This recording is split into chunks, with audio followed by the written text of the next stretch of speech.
Hello मेरे प्यारे दोस्तों, नमस्कार। स्वागत है आप सभी का अपने चैनल ओपी पाल रीडर में। दोस्तों मैं ओम प्रकाश पाल आज आप सभी के बीच में इंग्लिश स्पीकिंग कोर्स का 12वां दिन लेकर के आया हूं और आज हम सभी लोग 12वें दिन को देखने वाले हैं use of will be shall be. जैसा कि आप सभी लोग जानते होंगे कि विल बी शैल बी का जो यूज किया जाता है फ्यूचर कंटिन्यूअस टेंस में किया जाता है। तो दोस्तों ये विल बी शैल बी का यूज हम फ्यूचर कंटिन्यूअस टेंस में नहीं करेंगे। तो आप लोग के विचार में चल रहा होगा कि अगर फ्यूचर कंटिन्यूअस में नहीं होगा यूज तो फिर कहाँ पे होगा। तो दोस्तों जैसा कि आप सभी लोग जानते होंगे कि यहाँ पे इस दुनिया में जो भी चीज़ें आई हैं वह कहीं ना कहीं पर स्थित है, कहीं ना कहीं पर मौजूद है। उसी मौजूदगी को हम व्यक्त करने के लिए यूज करेंगे विल बी शैल बी का। जैसे कि जो हमारा बी होता है, बी माने होता है होना, यानी किसी भी चीज़ का होना या प्रेजेंट होना, उसके लिए हम यूज करते हैं will be shall be future में। आप प्रेजेंट टेंस में अगर देखेंगे तो ये बी का जो प्रेजेंट टेंस होता है इज आर एम, और उसी का जो पास्ट टेंस होता है वाज वर, और उसी का जब हम फ्यूचर टेंस देखेंगे तो होता है विल बी शैल बी। तो दोस्तों जैसा कि अगर हम एग्जाम्पल के माध्यम से समझे तो इस प्रकार से हम बोल सकते हैं कि कुर्सी है, कुर्सी थी, कुर्सी रहेगी, हम हैं, हम थे, हम रहेंगे, आप हो, आप थे, आप रहेंगे, पेड़ है, पेड़ था, पेड़ रहेगा। यानी किसी भी चीज़ को आप ले लीजिए, उसको आप प्रेजेंट कराइए, सिर्फ प्रेजेंट कराना है, किसी टेंस में नहीं जाना, सिर्फ नॉर्मली प्रेजेंट में, पास्ट में और फ्यूचर में जाना है आपको। बस आपको सिर्फ वहाँ पे उपस्थित कराना है, किसी भी चीज़ को उपस्थित कराने के लिए। जैसे कि अगर मैं बोल दूँ कि दांत है, दांत था और दांत रहेगा, हम हैं, हम थे और हम रहेंगे। तो इस चीज़ को व्यक्त करने के लिए हम प्रेजेंट में और पास्ट में पढ़ चुके हैं और इसी का हम फ्यूचर पढ़ेंगे, जिसे कि हम विल बी और शैल बी के नाम से जानते हैं। और विल बी शैल बी का जो अर्थ होता है, इसका अर्थ होता है होगा या फिर रहेगा। तो दोस्तों जैसा कि हमने बताया था कि हम जो है कि सिचुएशन के अकॉर्डिंग पढ़ेंगे, तो सिचुएशन हमारा सेम वही रहेगा जो हम प्रेजेंट में और पास्ट में पढ़े हैं, वही सिचुएशन हमारा फ्यूचर में भी चलेगा। तो यहाँ पे आप जब किसी का नाम बताते हो तो नाम बताने के लिए आप यूज करते हो, किसी का प्लेस बताते हो, किसी का एज बताते हो, प्रोफेशन बताते हो, ऑक्यूपेशन बताते हो, एजुकेशन बताते हो आप, या फिर क्वालिफिकेशन बताते हो, किसी का जो है कि रिलेशन बनाते हो और डिफाइन करना होता है, या फिर जो है कि एक्सप्लेन करिए, व्याख्या करिए, डिस्क्राइब करिए। टाइम बताते समय, डेट बताते समय, डेज बताते समय, month, year, season, weather, festival, इतने सिचुएशन के लिए आप यूज करते हो विल बी शैल बी का। और इसका जो अर्थ निकलेगा वह रहेगा या फिर होगा। जैसे कि अगर हम किसी का नाम बताए, नाम को अगर प्रेजेंट कराए तो हम इस टाइप से करा सकते हैं। जैसे आई विल बी ओम प्रकाश पाल, मैं ओम प्रकाश रहूँगा, यानी कि मेरा जो नाम है हमेशा क्या रहेगा, ओम प्रकाश रहेगा। तो ये हमें फ्यूचर में प्रेजेंट कराना है, प्रेजेंट कराने के लिए हम यहाँ पे यूज करते हैं। तो दोस्तों जैसा कि यहाँ पे आप देख रहे होंगे कि विल बी शैल बी दोनों आया है, तो हम आई और वी के साथ शैल यूज करते हैं, बाकी सभी के साथ विल यूज करते हैं। लेकिन अब जो है कि कम्युनिकेशन के हिसाब से आप सिर्फ विल को लगा करके सेंटेंस को बोल सकते हैं।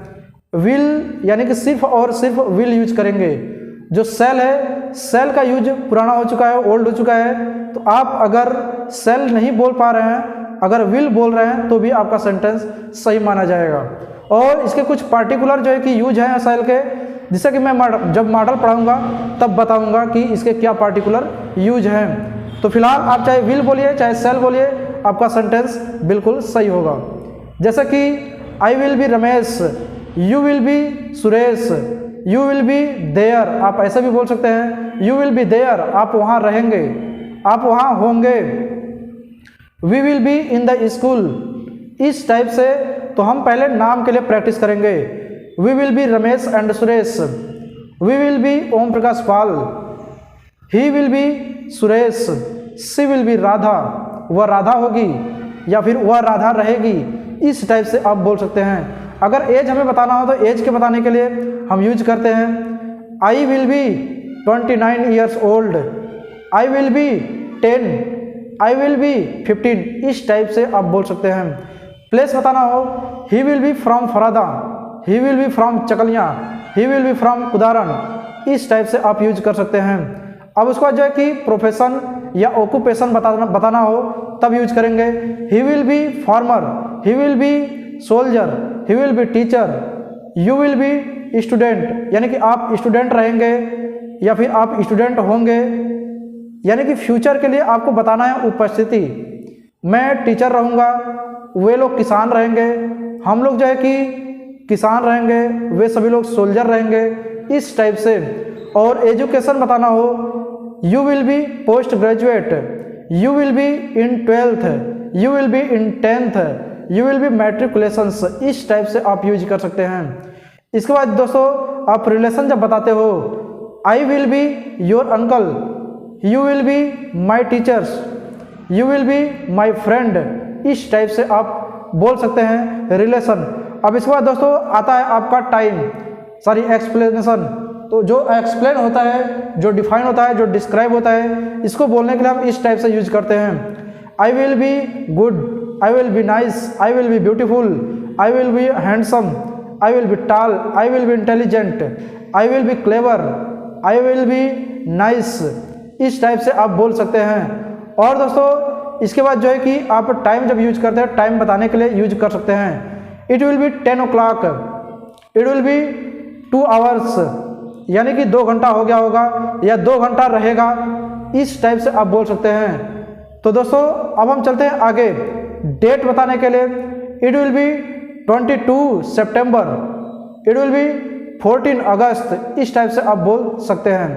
अब इसके बाद जो है कि डेज बताने के लिए it will be Sunday tomorrow, इस टाइप से आप बोल सकते हैं। It will be Monday tomorrow, it will be Tuesday the next day, इस टाइप से आप बोल सकते हैं। इसके बाद जो है कि मंथ बताने के लिए it will be January month, it will be February month, it will be August month, next month, आप इस टाइप से भी यूज कर सकते हैं। अब इसके बाद जो है कि ईयर बताने के लिए it will be 2023 next year, आप इस टाइप से यूज कर सकते हैं। इसके बाद सीजन बताने के लिए it will be summer season, it will be winter season, it will be autumn season, it will be spring season, इस टाइम से आप यूज कर सकते हैं। अब जो अगला आता है आपका festival, it will be Holi next year, it will be Diwali next month, it will be Eid next day, इस टाइप से आप यूज कर सकते हैं।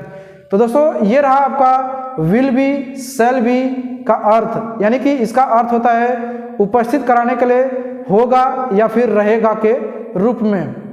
तो दोस्तों यह टॉपिक आप लोगों को कैसा लगा, मुझे उम्मीद है आप सभी लोगों को अच्छा लगा होगा। अगर अच्छा लगा है तो हमारे चैनल को लाइक करें, सब्सक्राइब करें और आगे ज़रूरतमंद लोग को शेयर करें। फिर मिलते हैं अगले वीडियो में इसी प्रकार का वीडियो लेकर के, तब तक के लिए नमस्कार, धन्यवाद, जय हिंद, जय भारत।